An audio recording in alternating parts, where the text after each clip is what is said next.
Adam Hornung is joining us now. He's from LDS Hospital, Director of Behavioral Health Services. Thank you for being on our show. This is such an important topic and one that I think so many of our viewers are dealing with. If you are supporting a loved one with mental illness right now, you are not alone. 1 in 3 people will struggle with mental illness during their lifetime.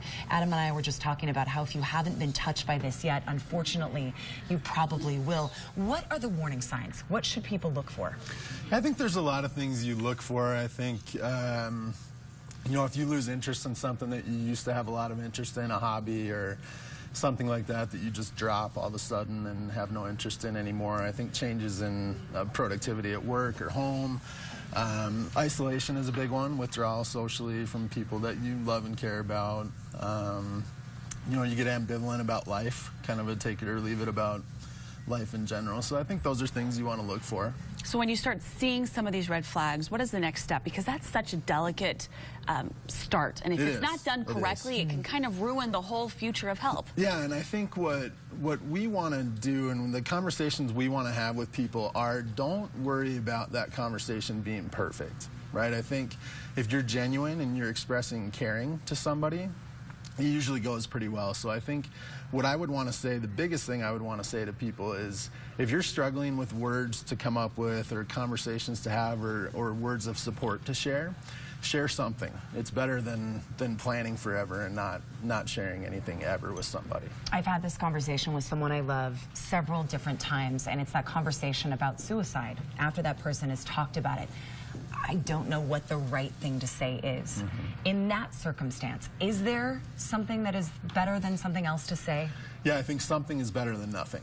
Okay. And I think you want to express concern for people, tell them you love them, tell them you're here for them, and share with them, you know, that people can get better. I think we're better at treating this than we were 10 years ago. We're going to be better 10 years from now than we are today, but people get better from this stuff. And so I think it's important to share that message of hope with people. So once you've made that connection, they know that you know and that there's someone there that can help them. How do you transition to getting professional help? Because that in of itself can be so overwhelming and very scary. It can, and so I think being there to support them again, if they have questions or help them kind of weed through what their options are, would be pretty helpful, because I think people in that state are pretty overwhelmed with life in general. So if they need help calling places, if they need help looking at places on what they're good at or things like that, I think the housekeeping type of stuff of getting somebody in is something that people would need help with. Once they're in treatment, how do you encourage them to stay up on treatment? Because there is that feeling of, I feel better, I can stop. Right, right.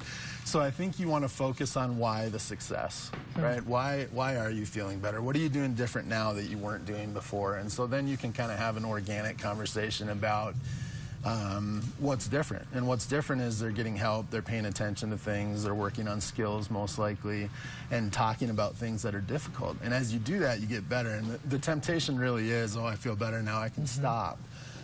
So you want to just bring the conversation back to why are you feeling better?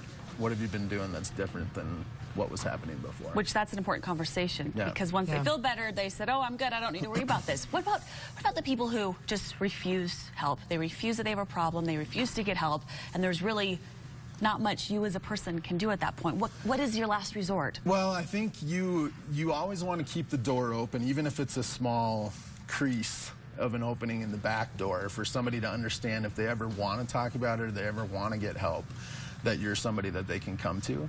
I would say too that you want to be able to take care of yourself at that point too, right?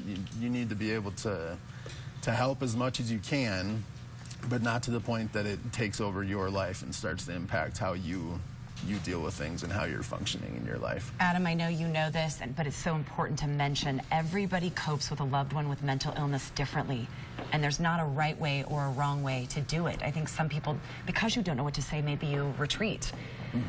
How do you explain that to that person that feels left alone in something like this? So I think you want to be able to have that conversation with people on what it's like to be a support for somebody that's struggling. And I think there's the same tendency to kind of retreat, like you said, from that, as there is with people who are struggling with things. And so I think the best thing that you can do is just to be open with loved ones and confidants. You know, you want to make sure that your circle is trusted, but talk about it. I mean, make sure that if it's a struggle in your life, I think people that love you would be interested to hear about it. It's all about communication. Really it is. Thank you so very much. If you want more information and places where you can get more help right there from LDS Hospital and their behavioral health services, you've got the number and the website on your screen, and you can always go to our website, goodforutah.com/GTU, and we'll have those resources waiting for you right there. Thank you very kindly. We appreciate it.